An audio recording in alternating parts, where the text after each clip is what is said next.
একটি সবুজ জঙ্গলে একটি ছোট্ট খরগোশ থাকত। তার নাম ছিল চঞ্চল। চঞ্চল খুব দয়ালু আর সাহায্য করতে ভালোবাসত। একদিন সকালে চঞ্চল বনে ঘুরতে বের হলো। হঠাৎ সে দেখল একটি ছোট পাখি গাছের নিচে কাঁদছে। পাখিটির ডানা একটু আঘাত পেয়েছিল, তাই সে উড়তে পারছিল না। চঞ্চল খুব দুঃখ পেল। সে নরম পাতা আর ঘাস দিয়ে পাখিটির জন্য ছোট্ট একটি আরামদায়ক জায়গা বানালো।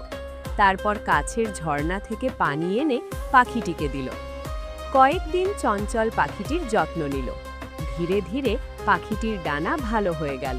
একদিন পাখিটি আবার উড়তে পারল। উড়ে যাওয়ার আগে সে চঞ্চলকে বলল, বন্ধু, তোমার দয়ার জন্য আমি আবার উড়তে পারছি। তোমাকে কখনো ভুলব না। চঞ্চল খুশি হয়ে হাসল। সে বুঝল অন্যকে সাহায্য করলে মনও খুব আনন্দে ভরে যায়।